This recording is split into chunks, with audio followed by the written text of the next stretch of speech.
4 mai 1978, 2h10 du matin. Dans quelques minutes, un homme tranquille ne sera plus jamais le même homme. En 50 ans d'existence, Pierre n'a jamais giflé personne, ni donné le moindre coup de pied hargneux à un roquet du quartier. Il évite les discussions, il a même réussi à divorcer sans bruit ni dispute d'une épouse acariâtre. C'est un calme. 1,85 m de calme et de muscles relatifs. Il est dentiste. Un seul défaut, il joue au poker une fois par semaine avec un copain. Ce soir, la partie a traîné. Il est 2h du matin, le printemps est doux, la ville dort. Pierre monte dans sa voiture, modèle commercial courant, année 1978. Il va rentrer tranquillement chez lui. Il braille et démarre en douceur. À l'autre bout de la ville, un chat l'attend. Il aura sa tasse de lait, et demain sera un autre jour. Ainsi va la vie sans écueil de Pierre.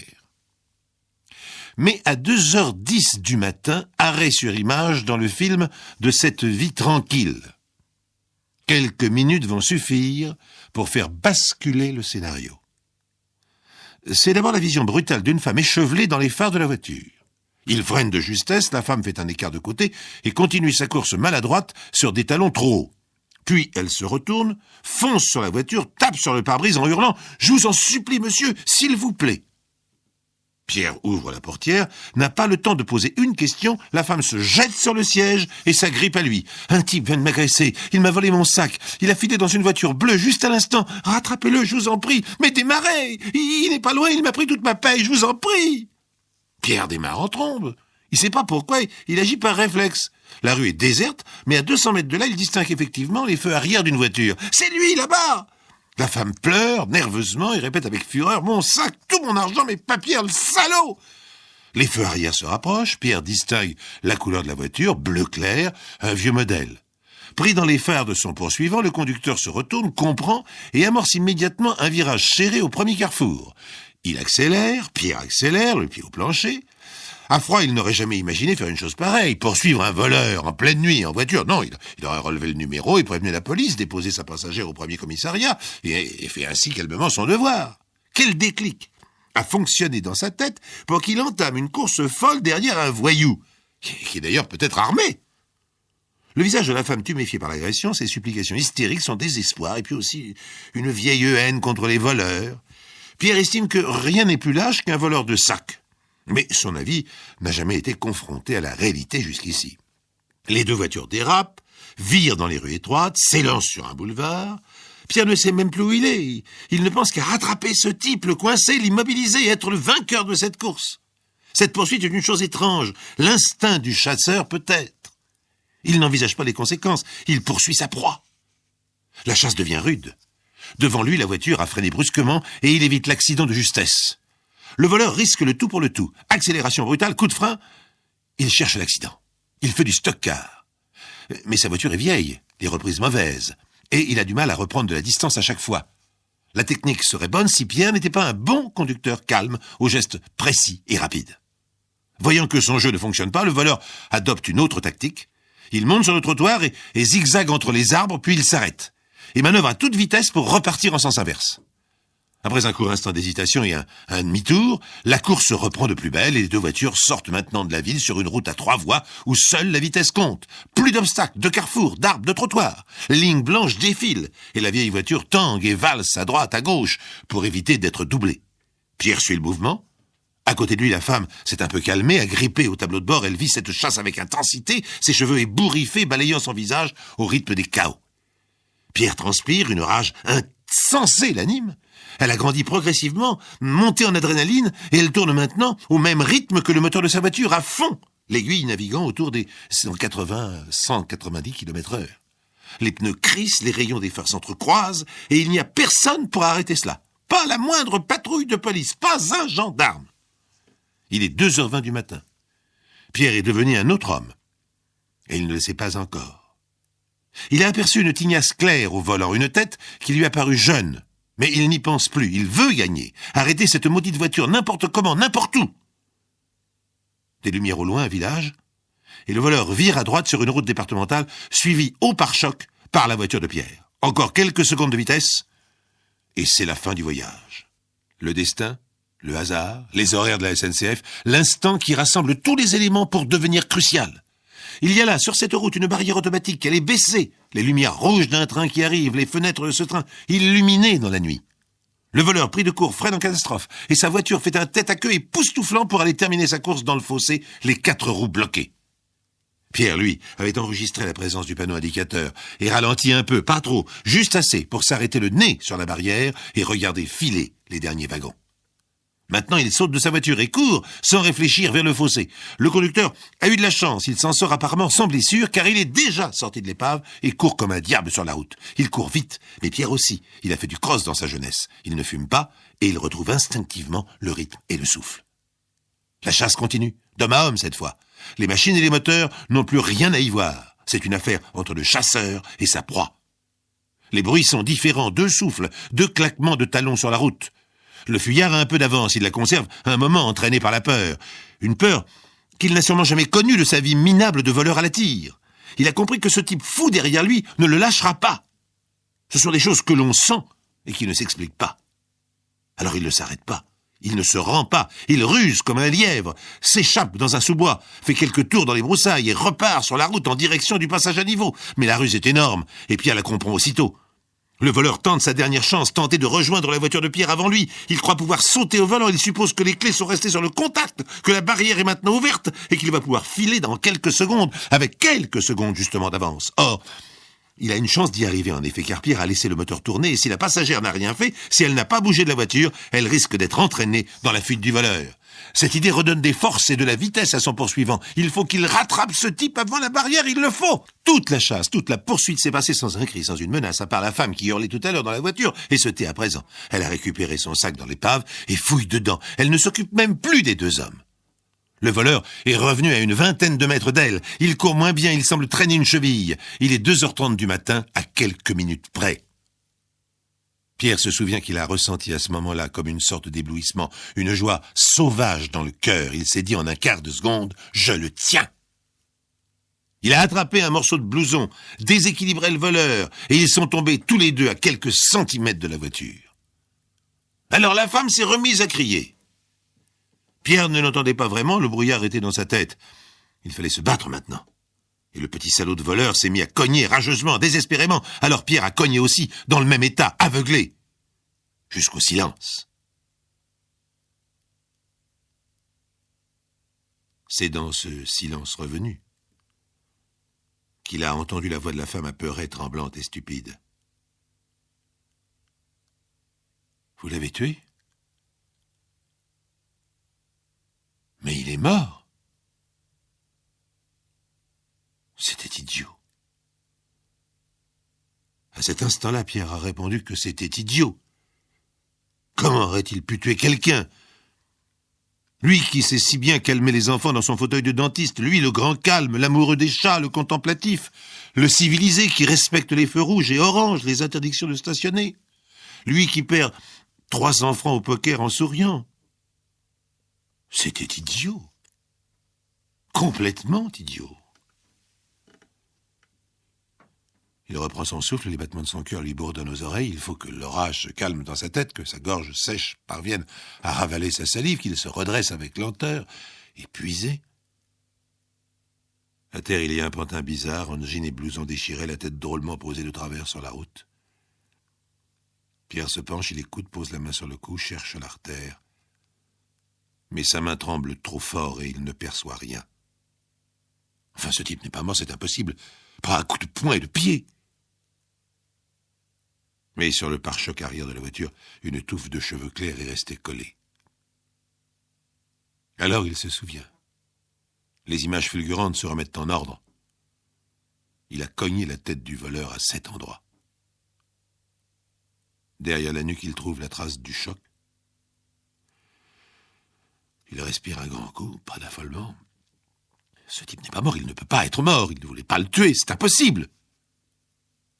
Le visage du voleur est jeune, une 20aine d'années, peut-être moins, une moustache naissante, de l'acné. Un gosse.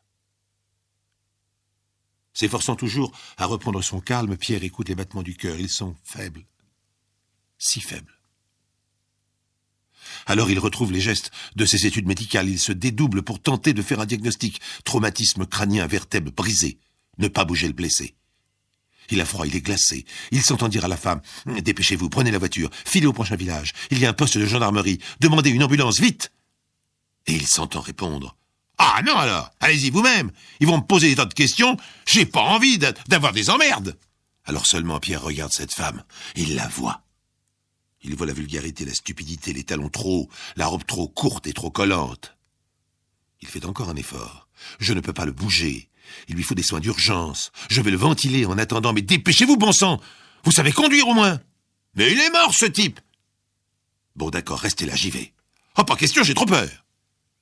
Pierre devine qu'elle veut fuir. Les laisser tomber, lui et sa victime. Et soudain, la colère renaît. Il lève la main pour la gifler, puis se ravise. Il est temps de revenir à la logique des choses, d'agir avec efficacité. Froidement, il arrache le sac de la femme, le précieux sac qu'elle tenait serré contre elle avec son fric et ses papiers, cette saleté de sac à main. Je garde ça. Vous prenez la voiture et vous filez chercher du secours ou je vous assomme. Yvan, 19 ans, sans profession, déjà condamné 2 fois pour vol, était en liberté surveillée depuis 3 mois. Il est mort avant l'aube. La fille se prénommait Claudine, une prostituée. Son sac contenait 3000 francs, une montre en or, et le petit attirail de campagne des filles qui travaillent au bord des routes. Pierre avait tué pour ça. Oh, homicide involontaire, certes, mais homicide tout de même. Désormais, il ne pourrait plus jamais oublier cette folie qu'il a prise ce soir-là. Ce chasseur à la poursuite d'un gibier, impitoyable, devant une proie pitoyable. Le gendarme a dit cette nuit-là, « Tout ça pour une putain. » Et la fille qui lui a râlé à la figure, « Et alors? Elle n'a pas le droit d'avoir un sac sans qu'on lui vole? La putain ?» Pierre a quitté la ville et son cabinet. Il n'était et ne sera plus jamais le même homme. Le dernier ou le premier morceau d'un puzzle? Ceci est une histoire de fou, car chaque morceau du puzzle est un morceau crucial. Ça va, Hans? Non, ça va pas. J'en ai marre, je divorce. 6 ans de mariage et à 48 ans, Hans en a marre. Son collègue de travail est extrêmement surpris de sa déclaration. En général, Hans est du genre « Je vais bien, tout va bien », sans autre commentaire. Il gagne bien sa vie, les plombiers ne manqueront jamais de travail, dit-on, et c'est vrai la plupart du temps. Depuis 20 ans, il installe des baignoires, des tuyaux, des robinets dans la ville de Hambourg. Il a grandi son affaire et installe aussi des cuisines. Récemment, il s'est lancé dans l'installation des piscines. Il installe tout ce qu'il peut, Hans, un bon ouvrier, sûr de son métier. Et le jour de son mariage avec Susanna, les copains lui ont offert un robinet en or, c'est vous dire. Ah, il a mis du temps à se ranger, hein. Célibataire endurci, il a fallu qu'il tombe sur la perle rare pour se laisser emprisonner. Et Susanna est un être rare, une petite chose douce et ronde comme une poupée, un visage de porcelaine, joli. Si joli, avec 20 cm de plus, elle aurait pu devenir la Claudia Schiffer des années 80. Alors qu'est-ce qui ne va pas? Elle est folle. Ma femme est complètement dingue. Elle passe son temps à faire des puzzles. Bah, des puzzles, c'est pas méchant. Ah, tu crois? Tu sais ce que c'est qu'un puzzle? Bah oui, des morceaux à remettre en place, un jeu de patience. Ah, parlons-en de patience. Il y a des puzzles dans tout l'appartement. Elle ne pense qu'à ça. Au début, elle en a fait un sur la table du salon. Bon, c'était pas trop grand. On avait le droit d'y toucher. Mais je me disais, une fois terminé, on n'en parlera plus. Eh bien, pas du tout. D'abord, elle a mis 6 mois à le finir. Et quand elle a placé le dernier morceau, pas question de l'enlever de là, hein. Il fallait tourner autour. Je ne pouvais même pas poser une bière sur la table pour regarder la télé. Une œuvre d'art, paraît-il. Alors je lui ai tout proposé, de le faire encadrer, plastifier, de l'accrocher au mur. Rien à faire. Tu sais ce qu'elle me répond? Un puzzle doit rester en l'état. Sa fragilité, c'est de l'art pur. Faire d'un puzzle une pièce d'un seul tenant, immobile, figé, c'est un crime. Enfin, tu vas tout de même pas divorcer pour un puzzle. Mais pas un puzzle, des dizaines de puzzles. Celui du salon, C'était la première année de notre mariage. Après ça, j'ai eu droit à celui de la table de la salle à manger, puis aux autres. Il y en a partout. Le plancher de la maison est envahi de puzzles. Ces 2 dernières années, je n'ai même plus le droit de marcher chez moi. La chambre à coucher, puzzle. Le couloir, puzzle. La chambre d'amis, puzzle. La terrasse, puzzle. Le living, puzzle. À présent, nous en sommes à des étages de puzzles. Elles les empilent les uns sur les autres. Pour atteindre mon lit, j'ai un sentier entre les puzzles et le sentier est encaissé entre des étages de puzzles. Elle est folle. Et je suis en train de devenir fou. Le collègue de Hans comprend à présent pourquoi il ne reçoit jamais personne chez lui. Pas de dîner en copain, pas de partie de cartes, jamais une invitation. Comment faire pénétrer des invités dans une maison puzzle? Mais Hans n'en avait jamais rien dit et ne faisait aucun commentaire sur sa vie privée. Et puis il explose aujourd'hui. Ah, il a essayé l'impossible, il est vrai, depuis 6 ans. D'abord, le raisonnement. Mais Susanna ne raisonne pas, ou plus. Alors il a voulu l'envoyer chez un médecin spécialiste, mais Susanna n'a accepté qu'un seul rendez-vous avec le psychologue. Elle en est ressortie furieuse. On lui parlait d'obsession, et elle ne voulait reconnaître aucune obsession de sa part. Hans a alors proposé, avec générosité, de trouver un local à louer ou à acheter, où son épouse pourrait donner libre cours à sa passion.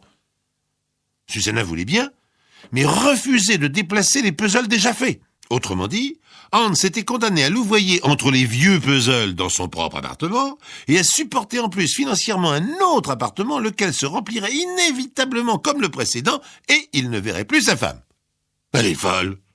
Fais-la soigner. Mais elle refuse. Et hier soir, on s'est battu. Ah oui, je l'ai giflé, j'étais à bout de nerfs. Elle avait fait le dîner, tout avait brûlé. Madame était à 4 pattes dans la cuisine, elle commençait un nouveau puzzle. Alors j'ai vu rouge. Car c'est une histoire de fou, réellement. Lorsque Susanna commence un nouveau puzzle dans un nouvel endroit de l'appartement, elle décide de l'emplacement en fonction du dessin et de la grandeur du puzzle. Elle commence en alignant les morceaux contre un mur. Il lui faut donc trouver d'abord tous les morceaux du puzzle qui constituent la bordure du haut. Pas question de commencer au hasard. Hier soir, la nouvelle obsession de Susanna était en bleu, tout en bleu, ciel bleu sur mer bleue avec petit nuage bleu pâle. Une œuvre diabolique quasiment infaisable et qui devait lui prendre des mois, peut-être 1 an de réflexion. La chose devait mesurer, une fois terminée, 1,50 m de large sur 1,20 m de long. Susanna avait décidé que le haut du tableau, le ciel et les nuages, partiraient du mur sous une fenêtre, les bords extérieurs rejoignant d'une part les éléments de cuisine, four, machine à laver, la vaisselle, vide-ordure, et d'autre part l'évier. Ce qui revenait à une chose extrêmement simple, plus d'accès à aucun des éléments, plus de cuisine, puisqu'il est interdit de marcher sur un puzzle. Alors Hans a éclaté, la casserole brûlée, et Susanna, accroupie, tenant dans sa main le premier morceau de ce puzzle maudit, il ne pouvait plus. Alors d'abord il a dit, alors cette fois c'est terminé. Ou tu enlèves tout, ou c'est moi qui m'en vais. Pas de réponse. Susanna, tu as entendu ce que j'ai dit? Que tu t'en vas? C'est moi ou tes saloperies de puzzle, tu t'en fiches? Non, je ne m'en fiche pas. Mais si tu as décidé de partir, je peux pas te retenir. Alors il est devenu fou, Hans, de rage et d'impuissance. Il s'est mis à piétiner le puzzle naissant, le ciel bleu d'azur qui commençait à envahir le sol de sa cuisine comme une pieuvre. À grands coups de pied, il a fait voler les premiers morceaux et Susanna s'est mise à hurler, hystérique. Elle s'est jetée sur lui pour le frapper. Mais la mécanique était en route, enfin, comme un immense soulagement, une délivrance. Il est parti dans le couloir faire voler en morceaux le magnifique puzzle chinois tout en longueur. Il est allé dans le living room et il a fait sauter le décor de jardin anglais qui ornait la table. Il a pulvérisé la forêt d'automne qui recouvrait le plancher, puis la caravane de chameaux qui dormait devant la télévision. Susanna s'accrochait à lui en hoquetant, elle hurlait comme s'il la violait. Pas dans la chambre, pas dans la chambre. La chambre n'était plus une chambre depuis longtemps. Hans l'a traversée en chaussettes prudemment entre 2 reproductions de vitraux de cathédrale. En guise de carpette, il avait droit à une reconstitution de la Voie lactée. Pour accéder à la penderie, il devait naviguer sur une marine particulièrement sournoise, des vagues d'écume, des voiliers dans la brume, un coucher de soleil, donner de grands coups de pied là-dedans. C'était une jouissance telle qu'il en était aveugle.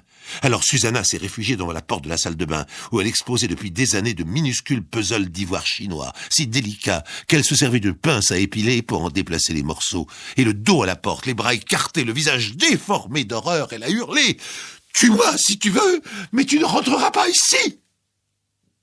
Il ne l'a pas tué, Hans, bien sûr. Il a seulement giflé. La jolie tête de Susanna a valsé, sa joue est devenue violette, et elle s'est mise à trembler de tout son corps. La colère de Hans s'est apaisée aussitôt. Il a vu la réalité. Sa femme était folle, réellement folle à enfermer. Alors il est parti. Il l'a laissée seule dans ce désastre pour aller coucher à l'hôtel en disant « Tu es folle, je divorce ». Or le lendemain, tandis que Hans raconte enfin à son collègue de travail le calvaire qu'il a vécu en silence depuis 6 ans, et qu'il confirme sa décision de divorcer, ce n'est pas lui qui divorce, c'est Susanna. Diabolique Susanna. Lorsque Hans l'a quittée, après l'avoir giflée, elle s'est précipitée chez les voisins en pleurant. « Il m'a battu, il a tout cassé dans la maison. Vous êtes témoin, regardez mon visage !» Puis elle est allée au commissariat de police porter plainte contre son mari pour coups et blessures. De là, elle s'est rendue chez un médecin qui a constaté les dégâts sur le joli visage. La gifle de Hans était suffisamment violente pour laisser des traces. Lèvres fendues, pommettes rouges et œil au beurre noir. Et dès le lendemain, elle a contacté un avocat.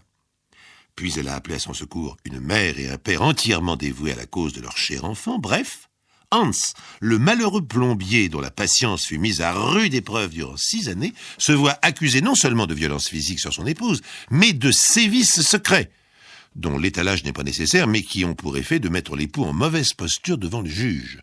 C'est sa parole contre celle de Susanna.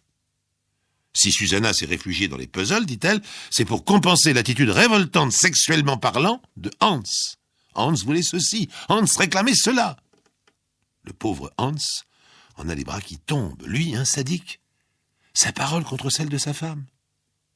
Pour compléter le portrait du mari épouvantable qu'il est supposé être, Susanna n'hésite pas à rajouter l'odeur épouvantable des petits cigares qu'il fumait malgré ses protestations. Que lui reste-t-il à Hans pour sa défense ? Mais les puzzles m'ont coûté une fortune. Je pourrais faire la liste des milliers de marques qui sont parties dans ces jouets stupides, sans compter que je ne pouvais plus marcher dans l'appartement. Mais là aussi, c'est la parole de Hans contre celle de Susanna. Elle a tout fait disparaître. Les parquets sont vides, les tables nettes, et le juge peut apprécier. Votre femme affirme qu'il s'agissait d'un passe-temps innocent et que vous exagérez. Le couple s'affronte au tribunal. Hans hurle. « Mais où tu les as mis, hein ? Où sont-ils ? Je veux que les gens se rendent compte de ta folie, je suis sûr que tu ne les as pas jetés. Où sont-ils ? » Ils sont à la maison. Le commissaire de police les a vus. 3 puzzles. Et tu en fais toute une histoire. Il y en avait 15, 20, je ne sais plus. C'est du délire, tu dis n'importe quoi.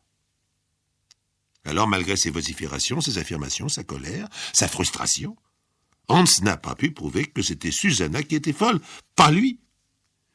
Il a perdu le divorce. Il a été condamné à une pension alimentaire conséquente.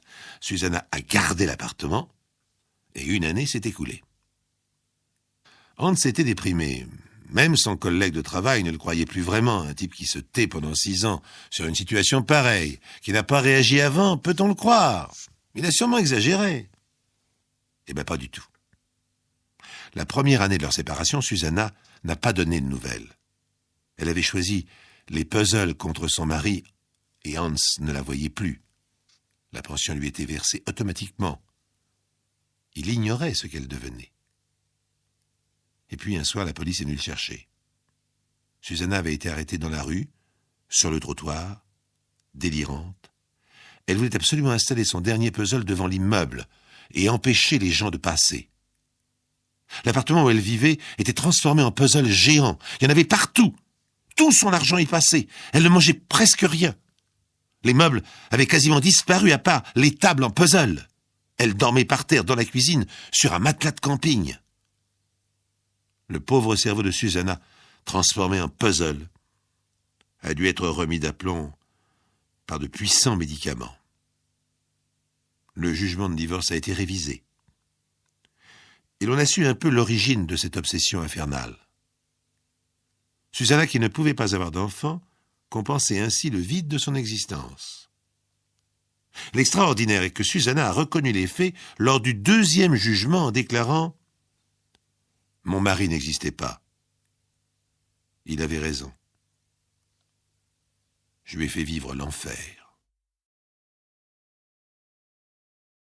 Il fait un vacarme effrayant, un bruit de ferraille et de moteur que le tunnel rend plus assourdissant encore. Nous sommes dans le métro de New York, plus précisément sur la ligne numéro 2, la plus mal famée, la plus souillée. La municipalité fait ce qu'elle peut, mais elle manque de moyens. Il y a quelques patrouilles de police qui sont aidées par les Guardian Angels, ces milices supplétives coiffées d'un béret que les autorités de la ville tolèrent.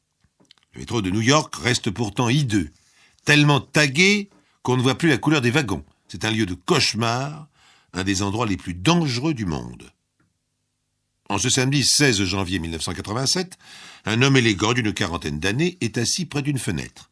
Il est tiré à 4 épingles. Son manteau de cachemire entrouvert laisse voir un costume impeccable qui vient sans nul doute d'un couturier chic. Il porte de petites lunettes cerclées d'or. C'est pas du tout le type d'individu qu'on a l'habitude de voir dans le métro, qui, à la différence de ce qui peut se passer à Paris, est évité par tous ceux qui en ont les moyens. 4 jeunes noirs, à la mine patibulaire, vont dans sa direction. Ils sortent de leur poche l'arme traditionnelle des bandes du métro, un tournevis dont ils ont aiguisé le bout. Les autres passagers se réfugient dans la lecture de leur journal ou tournent la tête de l'autre côté. Pas question d'être témoins, sinon après, les voyous s'en prendraient à eux. La suite, ils ne l'imaginent que trop bien. Elle est tellement banale qu'on n'en parle plus dans les faits divers. Les journaux se contentent d'annoncer le chiffre. Hier, 45 agressions dans le métro. Hier, 73. Pourtant, cette fois-ci, rien ne va se passer comme prévu. Celui qui doit être le chef de la bande, un colosse coiffé d'une casquette sale, s'adresse aux passagers d'une voix traînante. « Dis, mon gars, t'aurais pas du feu ?»« Oui, j'ai du feu. »« T'as des cigarettes, alors ?» Parfaitement calme, l'homme sort un paquet de sa poche et le lui tend. « Et puis t'as du fric. »« Attendez, je croyais que c'était du feu que vous vouliez. » Le chef a un ricanement à l'attention de ses 3 acolytes. « Mon gars, du feu. Du feu d'abord et les dollars ensuite. » Tout à fait d'accord. Et toujours aussi maître de lui, le passager attend que les jeunes mettent leur cigarette à la bouche, et brusquement, il sort un revolver gros calibre de sa poche. « Voilà du feu, les gars !» Il y a 4 détonations. Et l'instant d'après, les agresseurs baignent dans une mare de sang. Comme juste à ce moment-là, la rame s'arrête à la station, l'homme bondit, et il s'enfuit en courant. Personne, d'ailleurs, ne cherche à se mettre à sa poursuite. C'est ainsi que commence ce qu'on va appeler l'affaire du justicier du métro. Et elle n'a pas fini de faire parler d'elle. Le justicier du métro a fait un mort, le chef de la bande, un blessé grave, touché à la colonne vertébrale, qui restera infirme à vie, et 2 blessés plus légers. Les 4 voyous étaient des délinquants comme il y en a des milliers à New York. Ils appartiennent à une bande du quartier déshérité du Bronx. Mais pour une fois, la presse parle de l'événement. Les quotidiens, les télévisions lui consacrent leurs titres. Et les commentaires sont unanimes. Bien loin de désapprouver celui qui est devenu un meurtrier, les médias en font un véritable héros. C'est une leçon de courage qu'il nous a donnée à tous. Enfin, un véritable Américain. Tels sont les commentaires qui reviennent le plus souvent dans la bouche ou sous la plume des journalistes. On compare le justicier du métro à Charles Bronson, qui avait joué un rôle identique dans le film Justicier dans la ville. Bref, toute une Amérique traumatisée par la criminalité se reconnaît dans l'inconnu dont elle fait son idole, même si là, il ne s'agit pas de cinéma, et s'il y a eu mort d'homme. C'est dans ces conditions que commence pour la police la plus étrange des enquêtes, car elle ne saurait partager ce point de vue. Il y a eu meurtre. Que la légitime défense puisse être plaidée, c'est possible. Ce sera le travail de l'avocat, ce sera au jury de trancher. En attendant, l'homme du métro doit être arrêté. D'autant qu'il n'avait sans doute pas de port d'armes. Si aux États-Unis les revolvers sont pratiquement en vente libre, on doit les garder à la maison, pas se promener avec. La police prend une initiative. Elle ouvre une ligne téléphonique spéciale pour ceux qui voudraient apporter discrètement des renseignements. Et c'est aussitôt une avalanche de coups de fil, mais pas du tout ceux qu'on attendait. Ce sont des encouragements, des félicitations, des applaudissements. Je suis une mère de famille. Je le remercie pour mes enfants. En tant que pasteur, je tiens à lui dire que Dieu est avec lui. On admire son courage, on crie bravo, on crie encore. Des personnes riches sont prêtes à verser sa caution s'il est arrêté et à payer ensuite les frais de son procès. Des dizaines d'avocats se proposent pour assurer gratuitement sa défense. Les policiers s'arrachent les cheveux. Tout marche à l'envers de ce qu'ils avaient prévu. Et ils ne craignent à présent qu'une chose, qu'ils fassent des émules, que tout le monde prenne le métro avec un revolver et dégaine pour un oui ou pour un non, que le sous-sol de New York devienne un nouveau Far West, qu'on se fusille dans les rames et les couloirs et que chaque jour on ramasse les cadavres à la pelle. Devant la gravité de la situation, le chef de la police new-yorkaise fait une déclaration à la télévision. Toute personne qui se substitue à la police doit être punie. Nous ne sommes pas dans un western.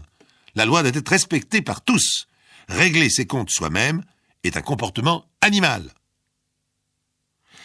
Il y a quand même des résultats à cet appel. Quelques témoins de l'agression appellent au fameux numéro de téléphone et cette fois, ce n'est pas pour féliciter le justicier mais pour donner son signalement. Leurs témoignages sont concordants et permettent d'établir un portrait robot qui est placardé sur les murs de la ville. Mais la police n'est pas au bout de ses peines. Des mains vengeresses arrachent aussitôt les affiches. Des télévisions locales vont plus loin. Elles montrent le portrait, mais c'est pour l'accompagner du commentaire suivant. « Voici notre héros. Si vous le rencontrez, allez lui serrer la main. » Pendant ce temps, une pétition circule à New York pour que le justicier se présente à la mairie de la ville et elle recueille des dizaines de milliers de signatures. Ah non, décidément, la police n'est pas à la fête et elle a pratiquement perdu tout espoir de mettre la main sur l'inconnu lorsque va se produire le plus incroyable des rebondissements. 3 mois ont passé, nous sommes le 27 mars 1987. Dans la ville d'Albany, capitale de l'État de New York, le propriétaire d'une grosse bijouterie voit arriver un client. Il est vêtu d'un costume de la meilleure coupe et porte des lunettes cerclées d'or. Son visage lui dit quelque chose et soudain, l'illumination se fait. Le portrait robot. Il ressemble au portrait robot. Alors il a une exclamation. « Excusez-moi, mais vous ne seriez pas le justicier du métro ?» L'homme est aussi calme que lors de l'agression. « Oui, c'est moi. »« Alors laissez-moi vous serrer la main. Vous êtes un héros. » Sans prendre la main tendue, l'homme le fixe derrière ses lunettes dorées. « Si vous savez que c'est moi, vous savez aussi que je suis armé. »« Ah oui, bien sûr. » Et que je tire juste. Oui, mais... Le justicier du métro a un sourire. Eh bien, si vous ne voulez pas connaître le sort des 4 truands, donnez-moi vos bijoux. Il y a un immense silence. Et puis, comme un automate, le commerçant va ouvrir ses coffres, ses vitrines, et peu après, il se retrouve délesté d'une véritable fortune. Le malheureux bijoutier n'a plus qu'à porter plainte. Il donne le signalement de son voleur, mais comme il correspond exactement au portrait robot de celui qu'on recherche en vain depuis des mois, la police n'est pas plus avancée. Dans l'opinion, la sensation est évidemment énorme. Ainsi donc, le justicier n'était lui-même qu'un truand. Et s'il était armé, c'était vraisemblablement qu'il s'apprêtait à commettre un coup, attaquer sans nul doute une bijouterie. Mais le plus extraordinaire, c'est que cela ne change pas le jugement de la plupart des gens. Ce malfaiteur bien habillé, distingué, et blanc de surcroît, bien sûr, continue à recueillir les faveurs de la majorité. Ah oui, ce n'était pas un enfant de cœur, mais justement, pour se débarrasser de la racaille, on n'a pas besoin d'enfant de cœur. Le numéro de téléphone de la police est plus que jamais pris d'assaut par les admirateurs du justicier du métro, et le ton des interventions est plus déterminé que jamais, plus virulent encore que par le passé. Le justicier du métro s'appelait John Glaston. On l'a su 6 mois plus tard. Il a fini par être arrêté en Floride, où il coulait des jours tranquilles. Ramené dans l'État de New York, il n'a pas fait mystère de ce qui s'était passé. Le 16 janvier 1987, jour de la fameuse agression, il était effectivement armé parce qu'il voulait attaquer une bijouterie de la 5e avenue, mais ses agresseurs l'en ont empêché. Il a été le premier surpris du mouvement d'opinion qu'il a déclenché. Avec la diffusion de son portrait robot, il a d'abord pris peur. Puis, il s'est dit que cela pourrait au contraire le servir. Si on le reconnaissait, bien loin de se méfier de lui, on lui ferait bon accueil. Et c'est exactement ce qui s'est passé. John Glaston a été inculpé pour meurtre et vol à main armée. Les promesses qu'on lui avait faites par téléphone ont été tenues. De généreux donateurs ont payé sa caution et il n'a pas passé un seul jour en prison. Un avocat célèbre a accepté d'assurer gratuitement sa défense. Et quand son procès a eu lieu, la salle, qui lui était toute acquise, lui a fait une ovation à son entrée dans le box. L'avocat célèbre s'est montré brillant. John Glaston a été déchargé de l'accusation de meurtre. La légitime défense ayant été reconnue, il a été condamné à 5 ans de prison avec sursis pour le vol à main armée. Il est sorti du tribunal porté en triomphe et il est aujourd'hui à la tête d'une association d'autodéfense dans le quartier de New York qu'il habite. Interrogé par les journalistes sur la leçon qu'il tirait des événements, il a préféré garder un silence prudent. On peut le comprendre, car la morale de l'histoire pourrait sembler quelque peu cynique. Si vous voulez cambrioler une bijouterie, commencez donc par tuer un autre malfaiteur. Vous bénéficierez de l'indulgence des juges. Cette fois, Sheila va prendre le trottoir qui mène au poste de police. C'est l'instant de la décision. Et pourtant, elle ne sait pas pourquoi.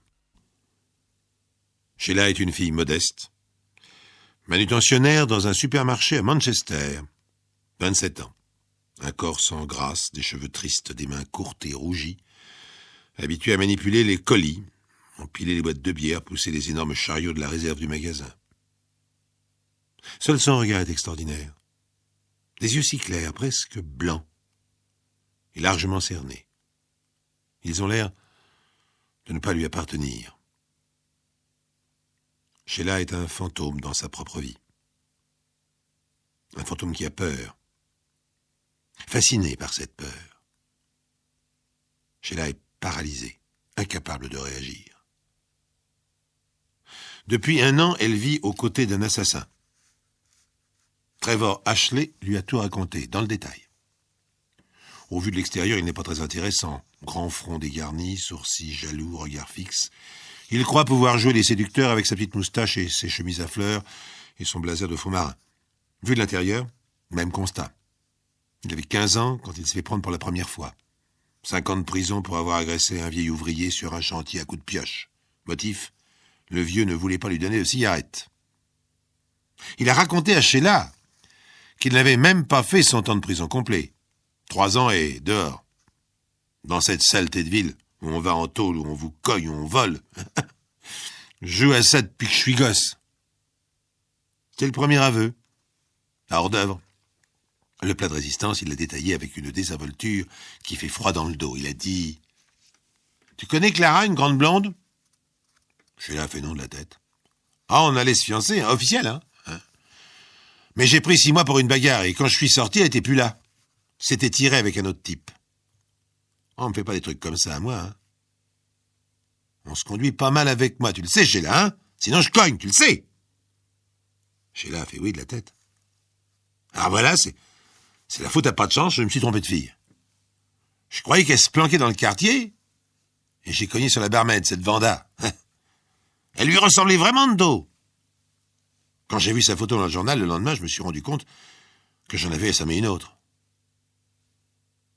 C'était il y a 1 an, en 1985, et Sheila l'a vu, ce journal, avec la photo. Quand la police a interrogé Trevor, Sheila a raconté qu'il n'avait pas bougé de la maison cette nuit-là, qu'il dormait à côté d'elle.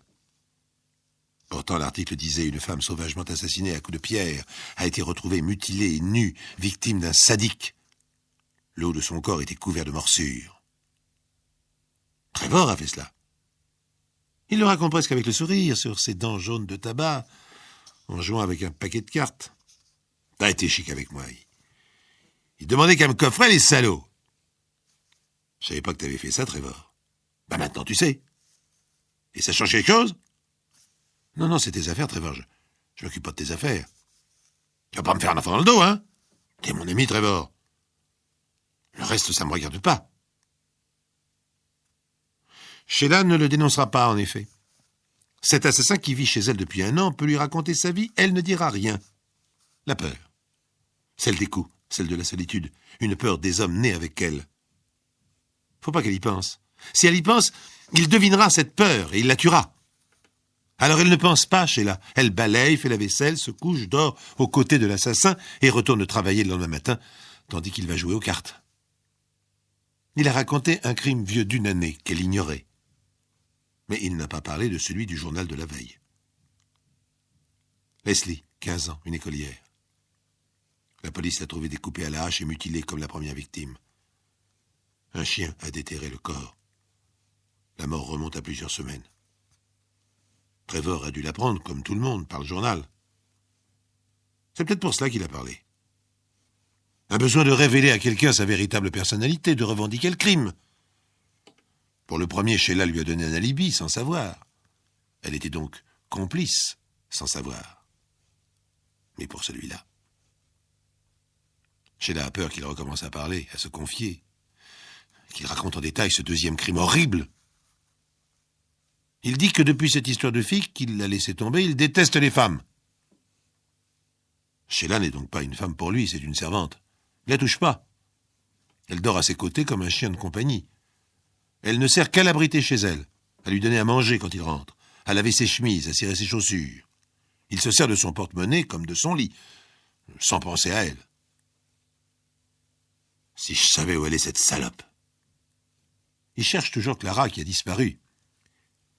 Il en a déjà tué 2 à sa place. Ce soir, Sheila enveloppe les épluchures de légumes dans le journal du crime. Elle en fait une boule qui disparaît à la poubelle. Elle ne parlera pas. Pendant 11 mois exactement. Elle passera plus de 20 fois devant un commissariat de police sans y entrer. Et pourtant, elle n'est pas complice. Et son attitude est incompréhensible. Il lui suffirait de parler et Trevor serait arrêté dans la minute qui suit. Avec son casier, les soupçons qui pèsent déjà sur lui depuis 1 an, il ne s'en sortirait pas cette fois. Mais Sheila s'arrête à des arguments indicibles. La peur qui paralyse est indicible. Et puis elle lui a fourni un alibi l'année dernière. On la mettrait en prison.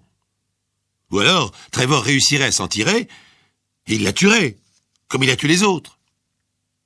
Alors Sheila vit avec sa peur comme un fantôme impuissant à maîtriser la réalité. Elle s'entend parler, elle entend le bruit de la vaisselle, le bruit de ses savates sur le carrelage. Tout est disproportionné, amplifié, comme si elle était quelqu'un d'autre. Elle passe l'éponge sur la table où il a mangé, elle s'assoit en face de lui et elle attend que la vie décide à sa place. Dans la journée, ça va mieux. Elle oublie derrière les cartons, les chariots dans le bruit du magasin. Le travail physique épuisant la sauve de penser. Le soir, elle s'enferme dans sa tête. Elle dit « Oui, Trevor, non, Trevor, c'est tes affaires, Trevor », fascinée par la peur. Un soir de septembre 1985, Trevor rentre tard, l'air fatigué. Il réclame une bière qu'il ne boit pas, se rince la bouche avec le liquide ambré, et va s'étaler dans un fauteuil. Sheila croit sentir un parfum, une odeur inhabituelle qui n'a rien à voir avec l'eau de Cologne dont il s'asperge tous les matins. Il refuse de manger. Il s'endort dans le fauteuil, puis, vers 1h du matin, avale un grand verre d'alcool et se couche. Tout au bout du lit, Sheila est recroquevillée dans sa peur. Il a encore tué, elle le devine. La nausée lui prend la gorge. Elle voudrait se lever, fuir, courir au dehors. Mais il la rattraperait, car il ne dort jamais vraiment. Le moindre bruit le met en alerte, comme les fauves. Et il sent les choses comme eux.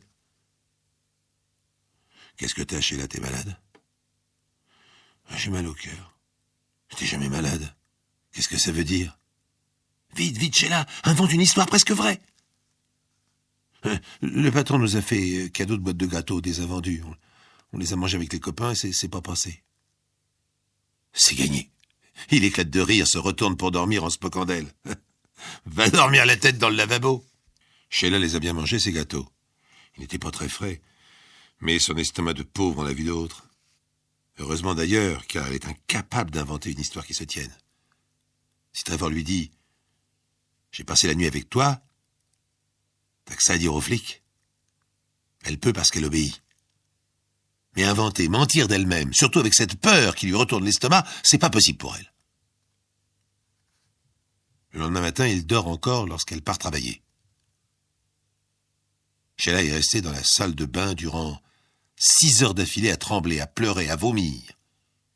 Elle s'en est pas souciée. Le gâteau était pourri. L'explication lui a suffi. En partant, Sheila entend « Ramène le journal !» Sheila descend l'escalier de l'hôtel meublé, les jambes flageolantes, la bouche amère et les yeux gonflés. Elle approche du kiosque, elle regarde les images. C'est l'instant. L'instant mystérieux où quelque chose se déclenche enfin dans la tête de la pauvre Sheila. Dehors, dans le brouillard de ce petit matin, elle est supposée ramener le journal et le petit pain qui accompagnera le café de l'assassin. C'est ce qu'elle fait tous les jours, esclave consentante et soumise d'un maître méprisable. Le journal raconte l'histoire d'une jeune fille disparue qui s'appelait Sharon et avait 16 ans. Une écolière blonde avec un petit nez en trompette, un joli sourire sur une photo de communiante que ses parents ont confiée au journaliste. Sheila lit avec difficulté. L'école n'était pas pour elle lorsqu'elle avait 16 ans. Mais les grosses lettres, les grands titres simples, elle les prend comme tout le monde en plein dans les yeux. Sharon n'est pas rentrée du collège. On a retrouvé son cartable sur un banc. Roel n'a pas besoin d'essayer de lire la suite. Pas besoin de regarder la deuxième photo d'un chemin triste au bord du canal. Cette fois enfin, Sheila prend le trottoir de droite, celui qui mène au poste de police. Elle ne ramènera pas le journal ce matin à celui qui a fait ça. Elle ne le regardera pas avaler son petit pain, boire son café, examiner ce journal et dire encore une fois « Si je pouvais mettre la main sur cette salope de Clara !» Pris dans son lit, l'assassin n'a fait aucune difficulté pour avouer, mais absolument aucune. Comme s'il n'attendait que l'occasion de pouvoir raconter les horreurs dont il est capable. Cette fois, il avait suivi la jeune Sharon dans une rue déserte le long du canal. Il l'a étranglée, et comme elle se débattait, il l'a tuée avec un tournevis. Ce même tournevis qui lui sert d'habitude à forcer les portières de voiture pour y voler les radios. Ensuite, il l'a déshabillée, il l'a mordue et jetée dans le canal.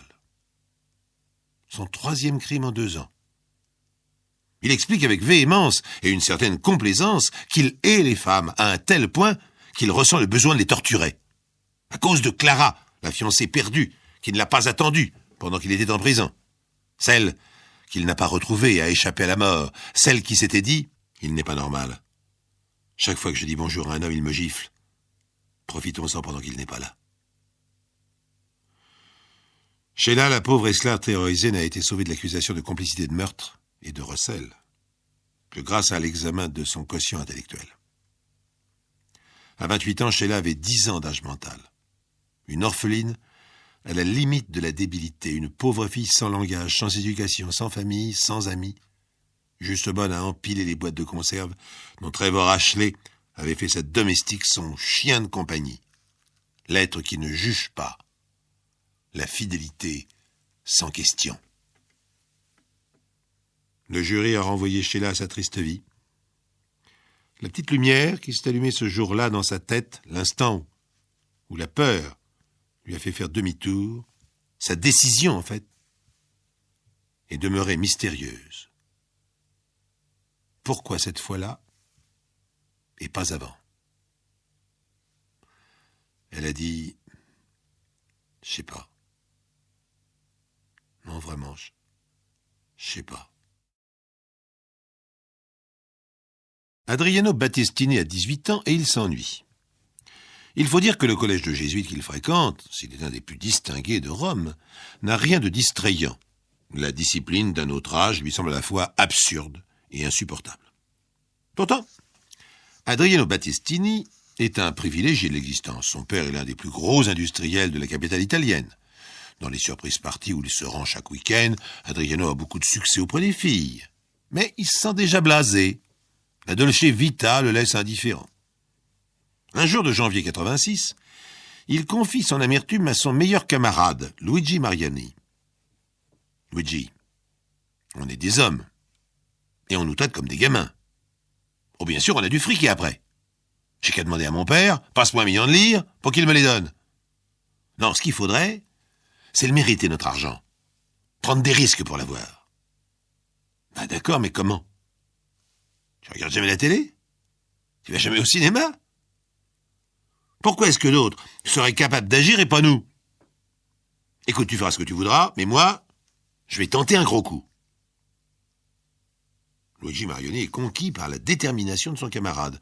Il entre dans le jeu à son tour. « Je marche avec toi, Adriano. Mais faut pas faire n'importe quoi. Je connais un gars qui travaille dans un bar de la Via Veneto. Lui, c'est un dur, un vrai. Il saura nous tuyauter. » C'est dans ces conditions peu communes que commence l'aventure criminelle d'Adriano Battistini. La suite, on s'en doute, sera encore moins banale. La semaine suivante, Luigi lui présente son ami. Il ne paye pas de mine. Il doit avoir dans les 60 ans, se prénomme Giuseppe. C'est un vieux truand sur le retour, vêtu d'une manière plutôt miteuse. Il considère quelques instants ces 2 jeunes gens de bonne famille d'un air perplexe et leur adresse la parole avec un fort accent sicilien. « Alors les gars, qu'est-ce que vous voulez faire? Attaquer une banque ?» C'est Adriano qui répond. Il parle d'une voix passionnée. « Oui. La banque du crédit italien, place Pythagore. Mon père y a un compte. Il y a du fric là-dedans. » Le jeune homme met la main à sa poche et en retire une grosse enveloppe. « Si vous marchez, il y a 10 millions d'avance pour vous. » Le gangster à la retraite se masse longuement le menton. Il regarde alternativement ses deux interlocuteurs et l'enveloppe sur la table. Et à la fin, il se décide. Je veux bien, mais un coup comme ça se prépare. Vous avez un plan au moins. Adriano Battistini s'empresse de répondre par l'affirmative. Bien sûr, il a un plan. Il l'expose longuement à Giuseppe dans tous ses détails. C'est tellement énorme qu'à la fin, celui-ci ne peut s'empêcher de déclarer « Mais c'est du cinéma, votre histoire !» Adriano, vexé, le prend au mot. « Oui, vous avez raison, c'est du cinéma. Nous ferons aussi bien que dans les films. Nous agirons le 9 avril, le samedi saint. Hein? Ça fera bien dans les journaux. Les gangsters du samedi saint. » Giuseppe ne répond rien. Avec 10 millions de lire d'avance, c'est un coup qu'il ne peut pas refuser dans sa situation qui n'est guère brillante. 9 avril 1986, 8h30 du matin. 3 hommes silencieux se dirigent vers une armurerie de la Via Volsigno dans un quartier chic de Rome.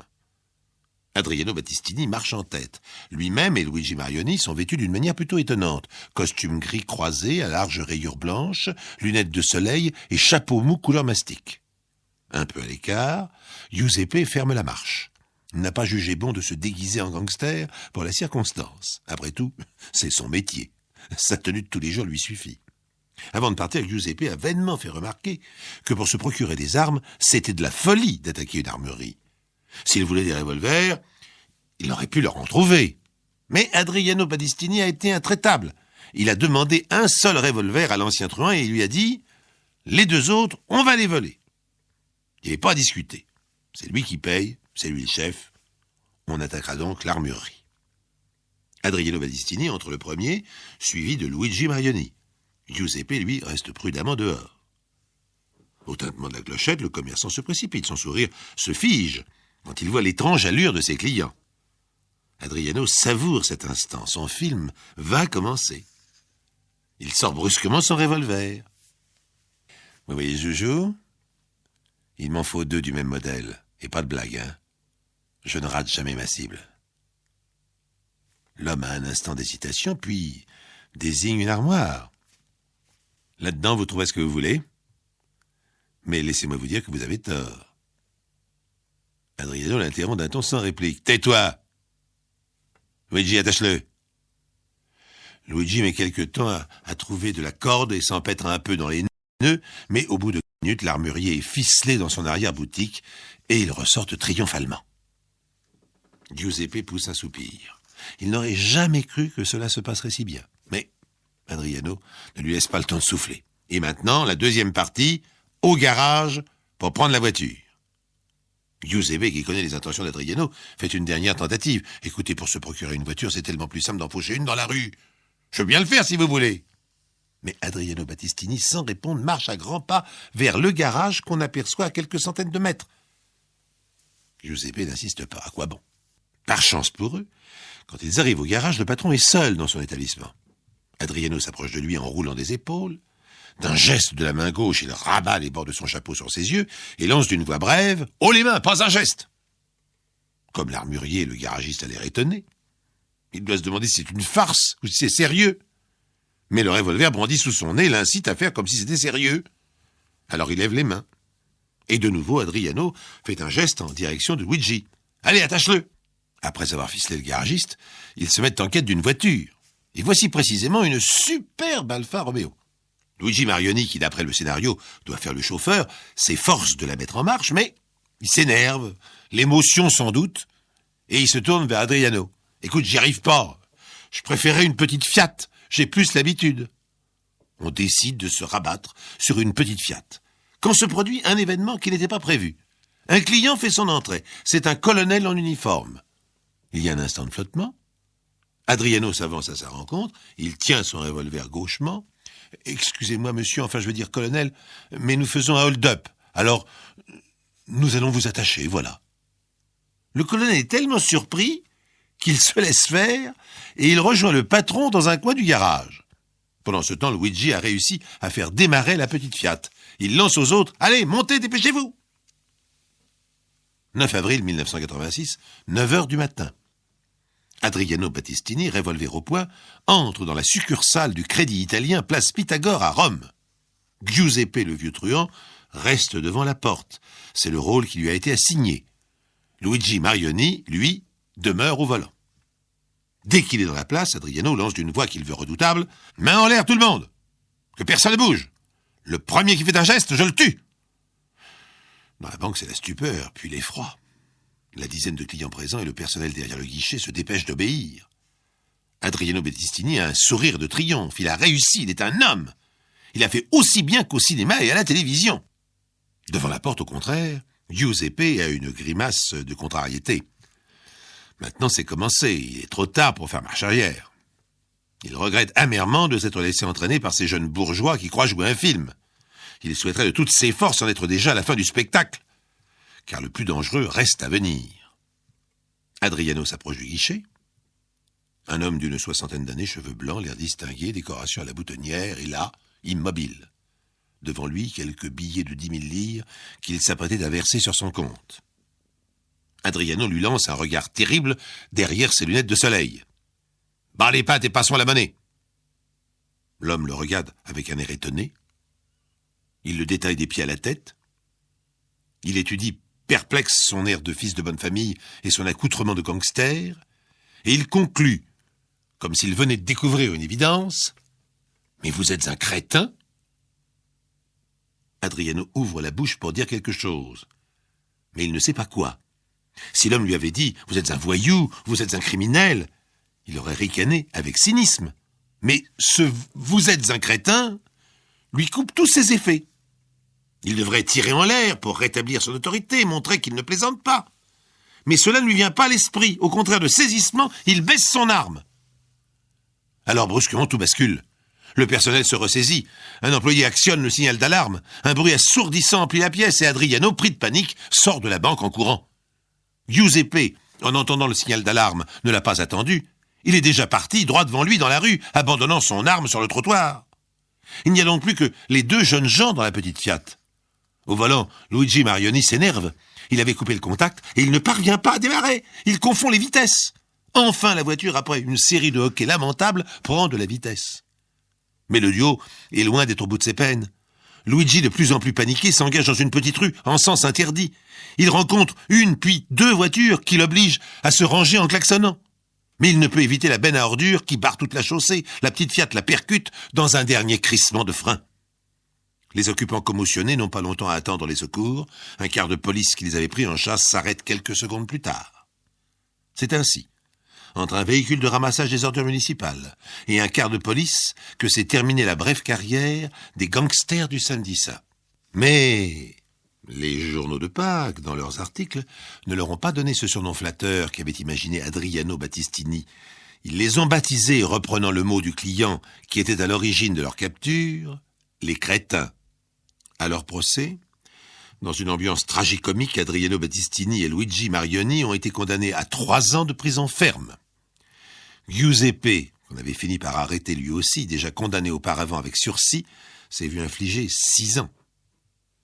C'est derrière les barreaux que les deux collégiens ont eu le temps de méditer sur les dangers qu'il y avait à se tromper de rôle.